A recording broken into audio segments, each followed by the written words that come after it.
Les travaux du Conseil des ministres de ce mercredi 24 janvier 2024 ont été conduits par le président de la République, M. Patrice Talon. À l'issue de la séance, les décisions que voici ont été prises. Au chapitre des mesures normatives, création de la Société béninoise de développement des semences végétales et plants et approbation de ses statuts.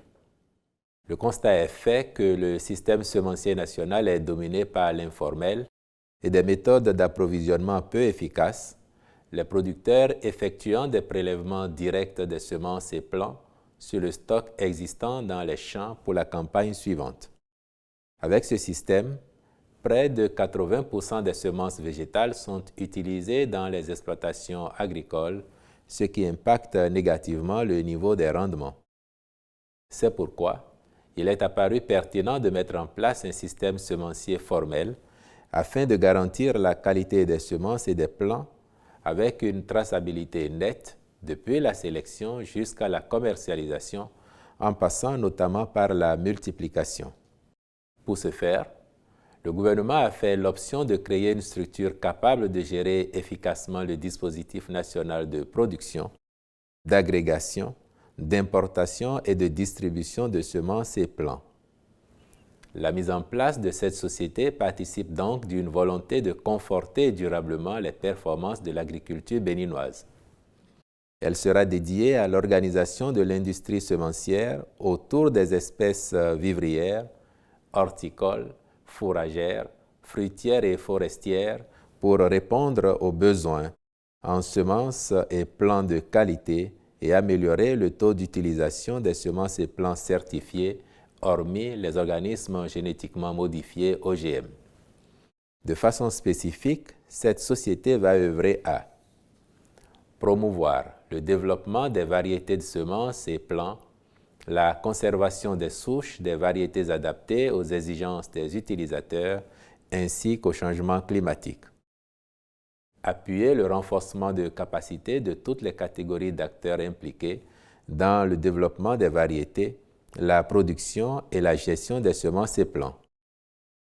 Créer des réseaux de collecte et de distribution des semences et plants en veillant à prendre en compte les retours d'expérience des utilisateurs pour améliorer la qualité des semences et plants.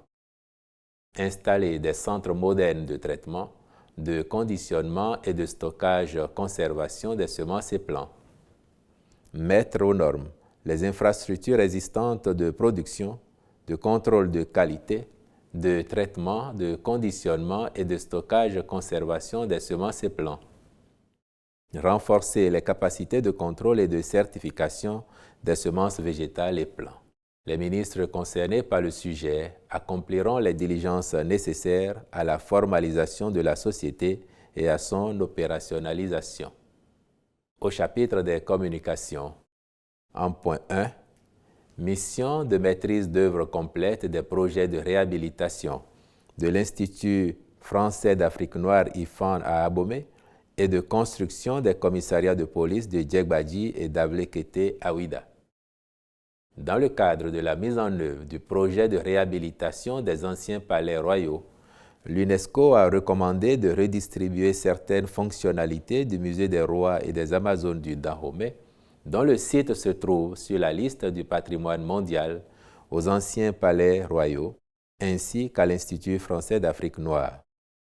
À cet effet, un cabinet spécialisé dans la réhabilitation d'édifices à caractère patrimonial a été sollicité pour assurer les études architecturales et techniques, de même que le suivi des travaux.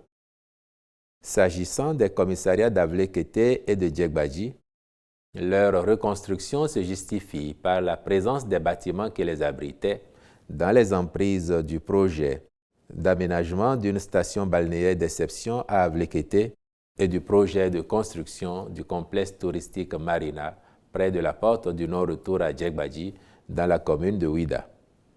C'est pour mener à bien ces missions que le Conseil a autorisé la contractualisation avec des cabinets identifiés et instruit les ministres concernés de veiller à la bonne exécution de leur cahier des charges. En point 2, signature d'un accord cadre pour le renforcement du programme nutritionnel des cantines scolaires et l'implantation d'une usine de transformation de produits agricoles locaux en compléments alimentaires. La malnutrition, en plus d'être la cause sous-jacente de plus de 45% des décès d'enfants de moins de 5 ans, est, dans sa forme chronique, un obstacle au développement et à la valorisation des ressources humaines. Grâce aux interventions de l'État, la prévalence de la malnutrition aiguë au Bénin s'est améliorée pour s'établir, suivant la dernière enquête démographique et de santé EDS, à 5% en 2018, tandis que celle de la malnutrition chronique, suivant la même trajectoire positive, est descendue à 32,2% en 2018. Malgré ces progrès, l'action de l'État doit s'intensifier pour combler rapidement les écarts.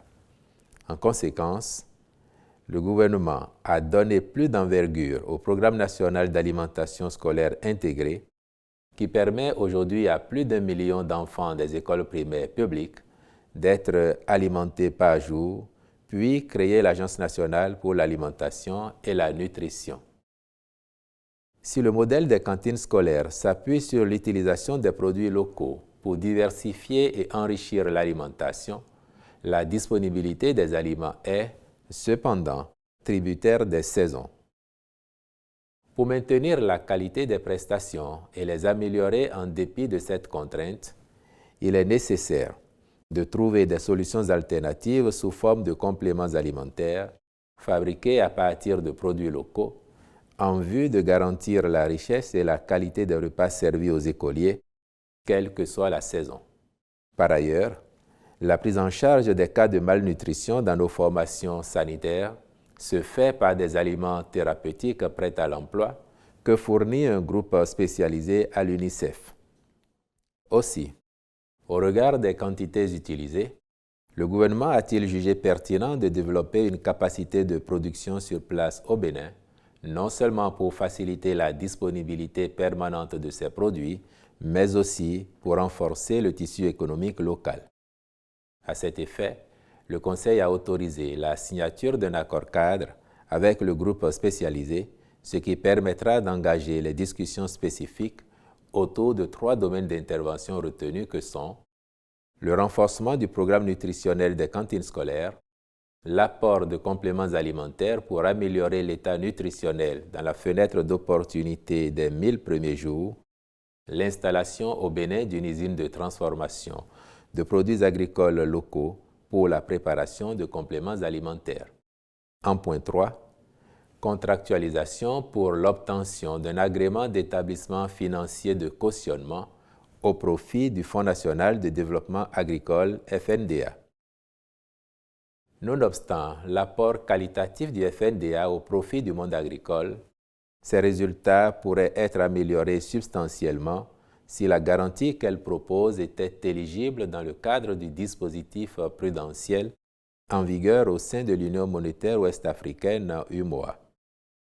Étant donné que ce n'est pas le cas, cette situation influence négativement son acceptation par les institutions financières partenaires. C'est pour améliorer la qualité de cette garantie et élargir sa gamme de facilités d'accès aux financements agricoles que le gouvernement a autorisé le fonds à recourir à l'agrément de l'autorité de régulation bancaire de l'UMOA. Le Conseil a donc marqué son accord pour le recrutement d'une expertise internationale pour accompagner le FNDA dans le processus d'obtention du dit agrément d'établissement financier de cautionnement. Au chapitre des mesures individuelles, les nominations ci-après ont été prononcées. À la présidence de la République, président du Conseil national de l'éducation, M. Noël Akhonayon Gbagidi. Au ministère de l'Économie et des Finances, en charge de la coopération, directeur général du Centre national d'investigation numérique, M. Wanilo Medegan-Fagla. Directeur général de la Société de développement hôtelier du Bénin, M. Adjele Aminou Maman. Au ministère de la Santé, conseil technique au partenariat et à la politique sanitaire, Mme Annonciate Semenvo Aviansou. Directeur adjoint de la planification, de l'administration et des finances, M. Yentabou Florent Jacob Akplomé. Au ministère du numérique et de la digitalisation, secrétaire général du ministère, M. Marius Ataï Guédégbé. Au ministère de l'Industrie et du Commerce, directeur adjoint de cabinet, Mme Émilie Thibouté.